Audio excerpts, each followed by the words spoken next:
Welcome to Samba Samba. Enjoy the video. You start by opening Grab and locating the booking immediately. Tap your rides or orders and choose the exact trip or delivery to cancel. Once selected, review fare, pick up and drop off to confirm it's the right booking. Make sure you check cancellation policy shown on that screen because some rides show time-sensitive fees. After verifying details, look for the cancel button at the bottom. You'll use that next to begin the formal cancellation flow. You tap cancel and the app will prompt you to pick a reason. Choose the most accurate option so the system records it. Once done, the app shows any applicable cancellation fee or waiting charge. Read that carefully because it can affect refunds. Make sure to confirm the cancellation by tapping confirm or yes. After confirming, watch for the on-screen receipt and note the cancellation time.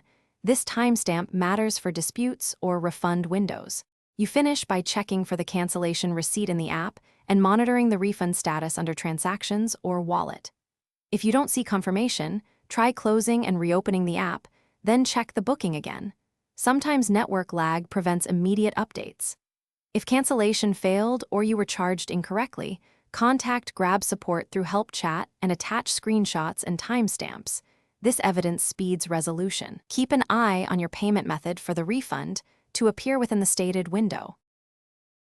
Thanks for watching. Consider subscribing if we helped you.